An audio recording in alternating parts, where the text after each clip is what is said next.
अस्सलाम वालेकुम, मैं हूं मोहम्मद बिलाल रफ़ीक और आज हम बात करेंगे आज़ाद जम्मू कश्मीर कानून साज असेंबली में आज आज़ाद कश्मीर हुकूमत यानी पाकिस्तान तहरीक इंसाफ की हुकूमत की तरफ से पहला बजट पेश किया गया है। बाज़ाब्ता 22-23 के माली साल का बजट था 1,63 और 70 करोड़ पे मुश्तमिल। हाँ जी, ये वही बजट है जिसको पेश करने के हवाले से खासी चहमगोइयाँ थी, खासी मूव्स करनी पड़ी आज़ाद जम्मू कश्मीर हुकूमत को, पीटीआई की हुकूमत को। पहले ये बात मंजर आम पे आई कि हम ये बजट नहीं पेश करेंगे, फिर ये बात मंजर आम पे आई कि हम एहतजाज करेंगे। वो सारी चीज़ें अपनी जगह रहीं, लेकिन आखिरकार आज़ाद जम्मू कश्मीर हुकूमत को बजट पेश करना पड़ा। वफाक की तरफ से जो कट लगाए गए थे, कहीं ना कहीं उन चीज़ों को सेटल किया गया। इस बजट में आपको ये भी बताते चलें कि तनख्वाहों में भी इजाफा किया गया है। सरकारी मुलाजमीन की तनख्वाहों में 15% इजाफा, पेंशन में इजाफा, स्किल्ड यूनिवर्सिटी मुजफ्फराबाद के लिए रकम मुख्तस की गई है। आप सल्लल्लाहु अलैहि वसल्लम रहमतुल आलमीन अथॉरिटी के लिए पैसे मुख्तस किए गए हैं। इसी तरह टूरिज़म के लिए भी पैसे रखे गए हैं। और आज इस इजलास की एक और अहम बात यह है कि इस इजलास का बायकाट किया आज़ाद जम्मू कश्मीर की ओपोजिशन जमातों ने। पाकिस्तान पीपल्स पार्टी, मुस्लिम लीग नवाज, JKPP, ये इनके जो अरकान असम्बली थे वो बजट इजलास का बायकाट करके बाहर आ गए थे। इस सारी सूरत हाल पे गुफ्तगू करेंगे। हमें ज्वाइन किया है आज़ाद जम्मू कश्मीर हुकूमत के वज़ीर कॉलेज जनाब ज़फ़र मलिक साहब ने। आइए इनसे गुफ्तगू का आगाज़ करते हैं। मलिक साहब, वेलकम कहूँगा। बजट तो आखिर पेश करने में कामयाब हो ही गई आपकी हुकूमत। जी बिस्मिल्लाहिर्रहमानिर्रहीम। मैं बिलाल रफ़ीक साहब आपका बड़ा शुक्रगुजार हूँ कि आप हमेशा आज़ाद कश्मीर के जब भी कोई अहम नौइयत का इशू होता है तो आप उस पर हमेशा उसकी कवरिंग करने के लिए आज़ाद कश्मीर की मौजूदा सियासी सूरत हाल के हवाले से, इक़्तिसादी सूरत हाल के हवाले से, मालियाती हवाले से आप हमेशा आज़ाद कश्मीर के लोगों को अवेयरनेस देते रहते हैं। इस पर मैं ज़ाती तौर पर हुकूमत आज़ाद कश्मीर की जानब से आपका शुक्रगुजार हूँ। तो मैं बिल्कुल आज आज़ाद कश्मीर हुकूमत ने इंतहाई नामसायद हालात में, जब इस वक्त पूरी दुनिया समेत पाकिस्तान भी माली मसाइल का शिकार होने के बावजूद, आप जिस तरह आपने अपनी गुफ्तगू में आपने फरमाया कि बेशुमार मसाइल से दो चार होते हुए बिल आखिर आज़ाद कश्मीर हुकूमत ने आज माली साल 2022-23 का 1,63 और 70 करोड़ रुपए का बजट पेश किया है। उस पर तरक्याती अखराजात में भी हमने 28,50 करोड़ रुपए रखे हैं। इसी तरह मुख्तलिफ शोबाजात में हमने माजी की बानिस्बत उसमें इंतहाई नामसायद हालात में उसमें इजाफा भी किया गया है। और जो सबसे अहम बात है, आज जो अपोजिशन का रवैया देखने में है वो इंतहाई, मैं समझता हूँ कि आज़ाद कश्मीर के लोगों को, बिलखुसूस वो लोग जिन्होंने अपोजिशन अरकान असम्बली को वोट देकर अपना नुमाइंदा मुंतखब करके असम्बली में भेजा, उनके इस नामनासिब रवैये से मैं समझता हूँ कि उन हल्कों के बिलखुसूस जहाँ से अपोजिशन अरकान मुंतखब होकर असम्बली में आए, उनके रवैये से वो इंतहाई अफसोसनाक रवैया था। उन्होंने आज इस बात में भी कोई दो राह नहीं है कि इस वक्त वफाक में अपोजिशन जमातों की, मुस्लिम लीग नून की और पाकिस्तान पीपल्स पार्टी की हुकूमत है। हम आज़ाद कश्मीर अपोजिशन अरकान के साथ उनके साथ हम उनके तरले करते रहे कि आए आप हमारे साथ बैठे। ये किसी पार्टी की बात नहीं है, ये कोई किसी फर्द वाहिद का मसला नहीं है, ये आज़ाद कश्मीर के लोगों की बुनियादी ज़रूरियात का मसला है। LOC में नामसायद हालात में हमारे लोग अपनी ज़िंदगी की बसरोकात कर रहे हैं, ये उनकी ज़रूरियात का मसला है। और आप लोगों के साथ ये दावे करके आए हैं कि हम आज़ाद कश्मीर को की डेवलपमेंट के लिए, आज़ाद कश्मीर के लोगों की बेहतरी के लिए आप हमें मौका दें और हम असम्बली पर आपकी नुमाइंदगी करेंगे। लेकिन आज उसके बिल्कुल बरक्स अपोजिशन ने करके दिखाया। उन्होंने असम्बली के इस बजट अजलास से वॉकआउट किया और उस अजलास में शिरकत ना करके मैं समझता हूँ कि उन्होंने कोई अच्छा मैसेज नहीं दिया। लेकिन मैं स्पेशली वज़ीर ख़ज़ाना आज़ाद हुकूमत रियासत जम्मू कश्मीर और बल्कि उससे पहले मैं इसका आगाज़ यूँ करूँगा कि मैं इमरान खान का शुक्रगुजार हूँ कि चेयरमैन पाकिस्तान तहरीक इंसाफ ने जो आज़ाद कश्मीर के लोगों को जो विजन दिया था, जो मंशूर दिया था, जो सोच दी थी, जो फिक्र दी थी, उसके तहत आज़ाद कश्मीर के अंदर पाकिस्तान तहरीक इंसाफ की हुकूमत मुंतखब हुई है। अच्छा मलिक साहब, मुझे ये बताइएगा, ये जो ओपोजिशन का बाइकाट था, इसकी असल वजह क्या थी? क्यों बाइकाट करना पड़ गया ओपोजिशन को? मैं बिल्कुल वाज़ेह कहूँगा कि जिस तरह आपको बिल्कुल बिल्कुल इस बात का अंदाजा है कि माजी में आपको याद होगा कि आज से 2 माह पहले अपोजिशन की तरफ से असेंबली के इजलास में एक तहरीक पेश की गई थी, जिसमें मेंबरान असेंबली की तनख्वाहों में इजाफा, अमरात में इजाफा, फंड्स में इजाफा और इस तरह की चीजें की गई थी। लेकिन वो उस वक्त चूंकि पाकिस्तान के इंतहाई नाबसायद हालात, बजट में कट और उसको फिर हमने और अपोजिशन से रिक्वेस्ट की कि ये वक्त मुनासिब नहीं है कि हम तनख्वाहों और बरात के चक्कर में लगे रहे। तो वो तहरीक वापस करने के बाद अभी जो उनका जो पहला मुतालबा था वो ये था कि वो आज़ाद कश्मीर की हुकूमत के वुज़रा के मुताबिक आज़ाद कश्मीर गवर्नमेंट से फंड का तकाजा कर रहे हैं। लेकिन मैं हैरान हूँ अपोजिशन की इन दोनों जमातों पे कि माजी में हमने उन्हें ये दावत दी कि आप आए हमारे साथ बैठे। माजी में आज़ाद कश्मीर में 5 साल मुस्लिम लीग नून की हुकूमत थी और उन्होंने जो अपोजिशन अरकान के साथ जो बिहेव किया था, जो सलूक किया था, उसमें मैं समझता हूँ कि आज़ाद कश्मीर के मेंबरान असेंबली को इंतहाई बेतौकीर करके रख दिया गया था। आज़ाद कश्मीर में माजी में आ रहे हुए जो रनर अप कैंडिडेट थे हुकूमती पार्टी के, उनको 40% रोड्स में हिस्सा दिया जाता रहा और जो अपोजिशन के एमएलए थे, मेंबरान असेंबली थे, उनको 60% रोड्स का बजट मिलता रहा। हमने आज़ाद कश्मीर के मेंबरान असेंबली की तौकीर को बहाल करते हुए ये पाकिस्तान तहरीक इंसाफ की हुकूमत को क्रेडिट जाता है कि जो माजी की हुकूमत ने मेंबरान असेंबली को बेतौकीरा करते हुए आज़ाद कश्मीर के अंदर आ रहे हुए लोगों को सड़कें और उनकी स्वाबदीद पर जब फंड्स कर दिए थे, तो ये मैं समझता हूँ कि ये बहुत बड़ी ज्यादती थी और ये पाकिस्तान तहरीक इंसाफ की हुकूमत को क्रेडिट जाता है कि हमने हर हल्के में मुसावाना तौर पर जिस तरह हुकूमती अरकान को 20 किलोमीटर सड़कें मिली हैं, उसी तरह अपोजिशन अरकान को भी उसी फार्मूले के तहत हमने सड़कें देकर आज़ाद कश्मीर के मेंबरान की तौकीर बहाल की है। और उसके बाद उनको हमने एमएलए फंड जो माजी में मेंबरान असेंबली को मिलता था वो 50 लाख रुपए था और हमने इस दफा 50 लाख के अलावा मेंबरान असेंबली तमाम को 2-2 करोड़ रुपए भी जारी किए हैं। गोया 2.5 करोड़ रुपए हमने अपोजिशन मेंबरान असेंबली को दिया है, जिसकी माजी में कहीं मिसाल नहीं मिलती।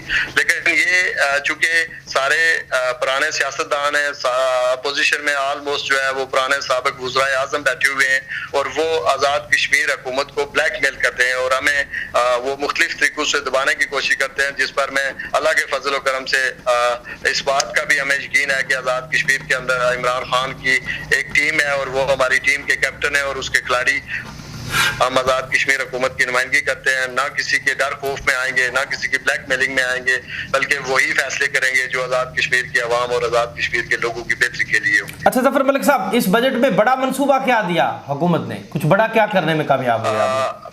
जिस तरह आपकी ये बात आपकी शनीक में है कि हमें वफाकी हुकूमत की तरफ से जो हदायत जारी हुई थी आज से 1 माह कबल, उसमें हमें रिटन तौर पर ये लेटर लिखा गया था कि आप आज़ाद कश्मीर में कोई नया प्रोजेक्ट नहीं रख सकते, जिस पर हमने और आज़ाद कश्मीर की हुकूमत के तमाम वुज़रा और तमाम मेंबरान असेंबली सरापा एहतजाज बने। हम मुख्तलिफ TV चैनल्स पे गए, हम पब्लिक प्लेसेस पे गए और हमने बिल्कुल बांगे दुल कहा कि हम कभी भी आज़ाद कश्मीर के लोगों के हकूक पर कोई कंप्रोमाइज नहीं करेंगे, किसी किस्म का समझौता नहीं करेंगे। हमें हुकूमतें गिराने की दी गई कि पाकिस्तान में वफाक में इस वक्त पीपल्स पार्टी और मुस्लिम लीग की नून की हुकूमत है और आपने अगर आज़ाद कश्मीर के लोगों की हकूक की बात की, अगर आपने किसी बात पर अगर आपने स्टैंड किया तो ये आपके लिए अच्छा नहीं होगा। लेकिन मैं सलाम पेश करता हूँ तहरीक इंसाफ के तमाम मेंबरान असेंबली, वज़ीर आज़म आज़ाद कश्मीर, वज़ीर खजाना और मैं बाशमूल अपने land ऑफिसरान, chief secretary Azad Kashmir, secretary finance Azad Kashmir, secretary जो हमारे असेंबली के सारे तमाम उन ऑफिसरान का जिन्होंने आज़ाद कश्मीर के लोगों के हकूक़ की मैं समझता हूँ उन्होंने फाइट की और वफाकी हुकूमत को ये बावर कराया कि आज़ाद कश्मीर के इस खित्ते में मुश्किल तरीन इलाके में बसने वाले लोग इस बात का मुतम्मल नहीं हो सकते कि उनका बजट काटा जाए। और मैं स्पेशली कमरजमान कायरा का भी शुक्रगुजार हूँ कि उन्होंने भी आज़ाद कश्मीर हुकूमत की तर्जमानी करते हुए वफाकी वुज़रा को ये बावर कराया कि आज़ाद कश्मीर की एक अपनी अलग एक हैसियत है, ये दुश्वार गुजार इलाकों में रहने वाले लोग हैं और ये पाकिस्तान से बढ़कर पाकिस्तानी हैं, पाकिस्तानियों से बढ़कर पाकिस्तानी हैं। ये पाकिस्तान की नजरियाती सरहदों के महफूज हैं और LOC पर बसने वाले लोग इंतहाई नामुसाइद हालात में वहाँ मुश्किलात से अपनी जिंदगी की बसरोकात कर रहे हैं और अफवाज पाकिस्तान के साथ बिल्कुल सीना तान कर शीशा पलाई हुई दीवार की तरह अपनी LOC की फौज के साथ शाना बशाना नामुसाइद हालात में जिंदगी की बसरोकात कर रहे हैं। अच्छा मलिक साहब, मुझे आखिर में ये बताइएगा, ओपोजिशन तो नाराज हो गई लेकिन कुछ बड़ा कुछ रख पाए इस बजट में? पेंशन्स में तो चले इजाफा कर दिया, सैलरीज में भी इंक्रीज की सैलरीज। जी जी बिल्कुल, जिस तरह आपने पहले से ये बात मेंशन कर दी है कि हमने आज़ाद कश्मीर के तमाम मुलाजमीन की तनख्वाहों में, आज भी हमारे मुलाजमीन सड़कों पर सरापा एहतजाज बने हुए थे, 15% वहाँ उनकी तनख्वाहों में इजाफा किया, 15% जो उनकी मराहत है उसमें इजाफा करते हुए यानी गोया ये 30% का इजाफा हुआ है। इसी तरह आज़ाद कश्मीर के अंदर स्किल यूनिवर्सिटी के क़याम के लिए ये मैं समझता हूँ कि ये आज़ाद कश्मीर के लोगों के लिए इंशाअल्लाह ताला एक अहम संगे मील की हैसियत रखेगी। इसी तरह रहमतुल आलमीन सल्लल्लाहु अलैहि वसल्लम के लिए वो एक अथॉरिटी कायम करने के लिए उसके लिए फंड रखे गए हैं। और इसी तरह आप तमाम महकमा जात में मैं समझता हूँ कि ये बजट ऐसे नामसायद हालात में आज़ाद कश्मीर के लोगों के लिए किसी तोहफे से कम नहीं है। और अगर आप तमाम हमें वफाक की तरफ से, वफाकी गवर्नमेंट की तरफ से ये हदायत जारी हुई थी कि आप कोई नया प्रोजेक्ट नहीं रख सकते, और हमने नामसायद हालात में ये जो बजट पेश किया है उसमें हमने हायर एजुकेशन के लिए, अगरचे मैं समझता हूँ मैं इससे सेटिस्फाई नहीं हूँ कि 92 करोड़ रुपए रखे गए हैं, उसमें ज़ेरे तामीर कॉलेजेस के इमारात के लिए हमने पैसे रखे हैं, 10 नए कॉलेजेस के लिए रखे हैं, सेहत अमा के लिए हमने उसमें बजट में जो माजी का बजट था उसमें इजाफा किया है। इसी तरह बरकियात के लिए 1 अरब 10 करोड़ रुपए का जो बजट रखा गया है, फिजिकल प्लानिंग और हाउसिंग में 3 अरब 30 करोड़ रुपए रखे गए हैं। इसी तरह जो आपके लोकल गवर्नमेंट के जारिया और नए मनसूबे के लिए 2 अरब 80 करोड़ रुपए रखे गए हैं। और मैं ये समझता हूँ कि ये आज़ाद कश्मीर के लोगों की खुशकिस्मती है कि उन्हें आज़ाद कश्मीर में ऐसे नामसायद हालात में तनवीर रियाज जैसा एक विजनरी ऐसा प्राइम मिनिस्टर दस्तयाब था, जिन्होंने अपनी जाती तमाम जो उसकी मराहत थी, जो उनकी सैलरीज थी, जो उनके अखराजात थे, उसको भी आज़ाद कश्मीर के लोगों को वक़्फ़ करते हुए ये बजट पेश किया। और मैं समझता हूँ कि आज़ाद कश्मीर के लोगों की इन हालात में ये बजट किसी बड़े तोहफे से कम नहीं है। और तमाम शोबाजात में हमने उसमें नामसायद हालात के बावजूद उसमें हमने इजाफी बजट में इजाफा किया है। ओपिनियन HD की वीडियोस देखने के लिए हमारा चैनल सब्सक्राइब कीजिए और पेज को भी लाइक कीजिए ताकि आप हमारी आने वाली तमाम वीडियोस से बाखबर रह सकें।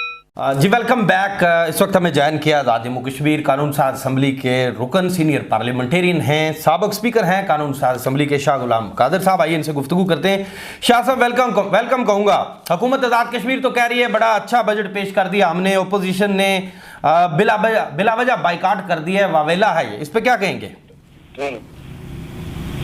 इतना बजट उन्होंने जो भी पेश किया है अभी तो चूंकि हम इजलास में गए नहीं है तो हमारे हिम्मत तो नहीं है कि क्या बजट पेश किया है, लेकिन अभी हमने वो ले ली है। लेकिन वो जो कुछ वो कहते रहे कि जी कट लग गया, गवर्नमेंट पाकिस्तान ने कट लगा दिया, वो सब झूठ निकला, वो सब झूठ निकला और गलत साबित हुआ।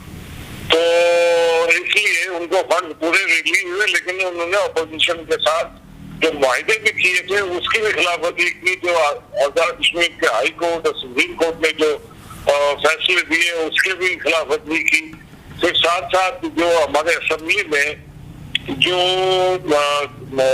कमेटियां होती हैं, ऐवान की कमेटियां होती हैं जो वजारतों पर नजर रखती हैं जी, उन कमेटियों के काम में भी हमेशा से हमने तो यही कहा, अपने दौर में किया था कि वो जो वज़रा न हो वो कमेटियों की सरबराही करें ताकि वज़रा और उनके जो वज़ारतें हैं वो उन कमेटियों के सामने जवाब दे हो, ताकि असेंबली जो है वो ताकतवर हो और ताकत का मम्मा भी हो जो जमहूरियत में होता है। लेकिन इन्होंने आते चाहते गैर मायनी तरीके से पिछले इजलास में उन्होंने वो कमेटियों की चेयरमैनी के लिए भी वज़रा को ही उन्होंने कहा कि तरमीम करने के वज़ीर भी हो सकते हैं।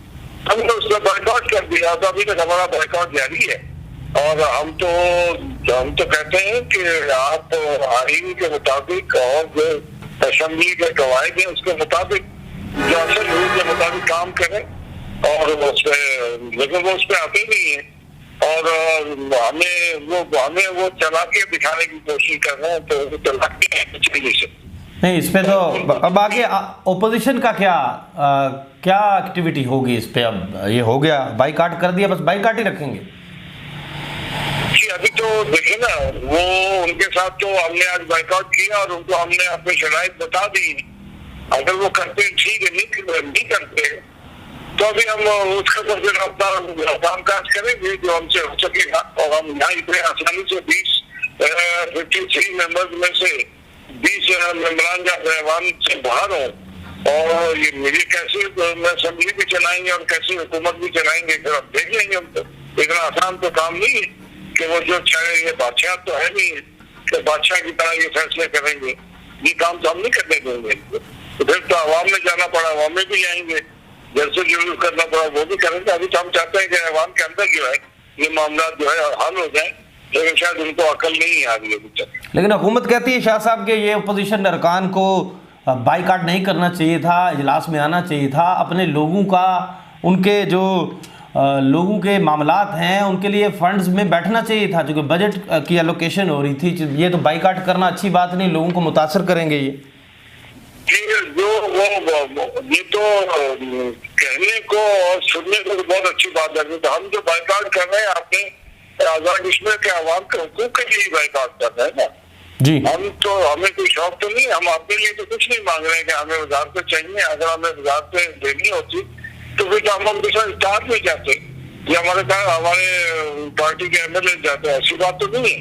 बात यह है कि हमारी बाइकाट ही बुनियाद पे है कि ये गैर आईनी तरीके से, गैर कानूनी तरीके से एक एक अपने एमएलए को, किसी को 8 करोड़ रुपया लोकल गवर्नमेंट को फंड देते हैं और अपोजिशन को 90 लाख देते हैं। ये कौन सा, और हम अपने आवाम के हुकूक की बात भी ना करें। तो ये कोई रेशो शाह साहब, ये कोई रेशो तय नहीं हुई थी 40-60 की अपोजिशन और हुकूमती? नहीं, कोई रेशो नहीं हुई थी। ये उनके साथ मुज़ाकरात चल रहे थे और उसके बाद फिर हाई कोर्ट में हम गए। हाई कोर्ट ने हमारे हक में फैसला किया और 2017 का जो सुप्रीम कोर्ट का फैसला है उसके तहत आप डिस्क्रिमिनेशन कर ही नहीं सकते। आगे ऐवान में कहते हैं हम डिस्क्रिमिनेशन नहीं करेंगे, जो कर चुके हैं उसको वो वापस नहीं करना चाहते। वो कहते नहीं, उसके लिए हम कुछ नहीं कर सकते। बहुत बहुत शुक्रिया, बहुत बहुत शुक्रिया शाह साहब, थैंक यू जी। ये थे शाह गुलाम कादर साहब, साबक स्पीकर कानून साज असम्बली। इनकी गुफ्तगू आपने सुनी। अभी तो ओपोजिशन ने जो बाइकाट का ऐलान किया है बजट के हवाले से, बाइकाट के अलावा अब ये भी होगा, अगला मरहला ये हो सकता है कि हम अवाम में जाएंगे। जो हुकूमत के इल्ज़ामात हैं वो ठीक नहीं है। 2017 में सुप्रीम कोर्ट ऑफ आज़ाद जम्मू कश्मीर का एक फ़ैसला आता है जिसकी हुकूमत जिस फैसले को फॉलो नहीं कर रही है हुकूमत। लेकिन दूसरी तरफ अगर हम ओपोजिशन हुकूमती मौक़िफ़ देखें तो वज़ीर कालजस ज़फ़र मलिक साहब ने जो गुफ्तगू की कि हुकूमत को ओपोजिशन अरकान असम्बली ब्लैकमेल करने की कोशिश कर रहे हैं। हम इमरान खान के मानने वाले, हम ब्लैकमेल नहीं होंगे। अभी तो बजट पेश हुआ है, आगे मंजूर होना है, अगले मरहले तो अभी बाकी हैं।